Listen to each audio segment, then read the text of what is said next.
Series क्या होता है? सीरीज। बैठ जाओ। जो भी सफल लोग होते हैं, सफल बच्चे होते हैं, सक्सेस होते हैं, वो सीरीज में काम करते हैं। कैसे काम करते हैं? सीरीज, पहले ये, फिर ये, फिर ये, फिर ये, फिर ये। और जो असफल लोग होते हैं वो सीरीज में काम नहीं करते। वो कभी ये कर लेते हैं, कभी ये कर लेते हैं, कभी ये कर लेते हैं, कभी ये कर लेते हैं। फिर उनको रिवीजन की जरूरत पड़ती है। किसकी जरूरत पड़ती है? रिवीजन की जरूरत पड़ती है। रिवीजन की जरूरत उनको पड़ती है जो सीरीज में काम नहीं करते। अगर बच्चों ने नंबर सीख रहे हैं, नंबर हम सिखा रहे हैं, तो जब तक उन्हें सारे नंबर, बड़े से बड़ा नंबर क्लियर ना हो जाए, तब तक हम उन्हें दूसरी चीज। अगर हम ऐड सिखा रहे हैं तो पहले हम सिखाए छोटा नंबर, फिर सिखाए बड़ा नंबर, फिर उससे भी बड़ा, फिर उससे भी बड़ा, फिर उससे भी बड़ा, फिर उससे भी बड़ा नंबर। ये ऐड सिखाए, ऐड क्लियर हो गया। जब ऐड क्लियर हो गया, अगर सीरीज में सिखाए हैं तो रिवीजन की जरूरत। इसके बाद हम सब्ट्रैक्शन सिखाए, पहले छोटा, फिर बड़ा, बड़ा, बड़ा, बड़ा, बड़ा, बड़ा। फिर हम मल्टीप्लाई सिखाए। मल्टीप्लाई में का तरीका है, सबसे पहले हम टेबल लिखे। मल्टीप्लाई में टेबल लिखे हैं। कराना कितनी बार है? एक बार। ढंग से कराना है, पूरी सीरीज करानी। इतना ज्यादा कराना है कि हर बच्चे का टेस्ट में से 10 में से 10 ही आए। देखो यहां पर ये 11 का टेबल है, लेकिन 11 के टेबल के सम्स यहां पर नहीं है। ठीक, तो ये दोनों में अंतर है।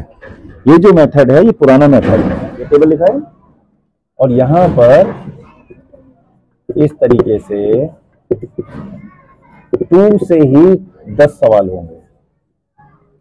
टेबल यहां लिखा है, इसके बाद में 10 सवाल इस तरह से होंगे बिना सीरीज वाले। 10 सवाल तो ये हो जाएंगे 1 2 3। ऊपर कितना आएगा? 4। नीचे कितना रहेगा? 2 ही रहेगा। क्यों? क्योंकि यहां पर टेबल कितने का है? 2 का रहेगा। यहां पर कोई भी सवाल, कोई भी मल्टीप्लाई यहां पर 3 4 9 नहीं आएगा, चाहे उसको आता हो या ना आता। एक बार सीरीज हम करा लें पूरी, इसके बाद इस तरह के 10 सवाल ये हो गए। 10 सवाल बिना सीरीज के। अब 10 सवाल बच्चा बनाएगा, तो टोटल कितने सवाल हो गए? 30। कितने टेबल के? एक टेबल। अब अगली बार, अब ये बच्चे ने क्या करना है? आपने कोई आंसर नहीं बताना है, आपने इनको ढूंढना सिखाना है, मैचिंग सिखानी है। क्या सिखानी है? मैचिंग। कि बेटा यहां से ढूंढ कर लिखो। अगर आपने एक टेबल ढूंढना सिखा दिया तो अगली नेक्स्ट पेज पे 3 का टेबल आएगा। ठीक, यहां पर भी कितने सवाल आएंगे? 30 आएंगे। 10 तो ये सभी के सेम होंगे, ये सबके अलग अलग होंगे, ये सबके अलग अलग होंगे। ठीक, फिर वो आंसर कहां से लिखेगा? ढूंढ कर लिखना है। कहां से लिखना है? ढूंढ कर। तो बच्चों को ढूंढना सिखाना है, खोजी बनाना है, मैचिंग करना सिखाना है। इसमें क्या आएगा, इसमें क्या आएगा, इसमें। एक टाइम ऐसा आएगा, बोलेगा मुझे यहां ढूंढने की जरूरत नहीं, मैंने यहां ढूंढ लिया है। पहले वो बाहर ढूंढेगा और फिर कहां ढूंढेगा? अंदर। तो बाहर हम इसलिए ढूंढना सिखा रहे हैं ताकि उसको अंदर ढूंढना आ जाए।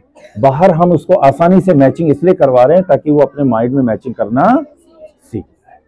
मकसद है हमारा, मकसद ये नहीं है, ये है। ठीक, फिर 4 का आगे आगे जैसे जैसे टेबल यहाँ पे लिखेगा और ये 30 सवाल बनाएगा तो उसके माइंड में पूरी सीरीज आ जाएगी या नहीं आ जाएगी? इसके बाद आप टेस्ट ले सकते हैं। अब ये सीरीज कहां तक जा सकती है? ये 20 तक ले जा सकते हैं, अगर उसे नंबर की पहचान है तो। नंबर की पहचान है, ठीक है। अब यहां पर आपने सिंगल सिंगल बनाया, इसके बाद ये डबल डबल भी चल सकते हैं, ये फिर ये ट्रिपल ट्रिपल भी चल सकते हैं। लेकिन ये सीरीज टेबल के साथ वाली जो सीरीज है 30 सवाल वाली, ये 20 तक सबकी हो, क्या ये सीरीज सब बच्चों के पास है? नहीं है। अगर ये सीरीज नहीं है तो इनको बार बार रिवीजन कराना पड़ेगा। रिवीजन का मतलब होता है 3 कदम आगे 1 कदम पीछे, 6 कदम आगे 5 कदम पीछे, 8 कदम आगे 10 कदम पीछे। बच्चे को यही नहीं पता चल पाता मैं आगे जा रहा हूं या पीछे जा रहा हूं। ठीक। और टीचर के लिए भी यही समस्या, कभी बच्चा लगता है आगे गया, कभी लगता है पीछे गया। तो टीचर की मेहनत भी बेकार जा रही है और बच्चे की मेहनत भी बेकार जा रही है। रीजन क्या पकड़ में आ रहा है? रीजन आ रहा है कि आप सीरीज बना दीजिए, बस सीरीज।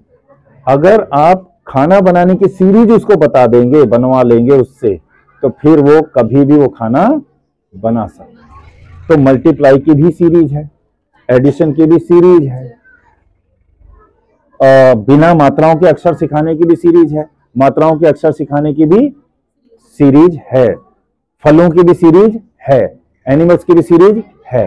तो हमें एक चीज का ध्यान रखना है, सीरीज में मेहनत पड़ेगी एक बार,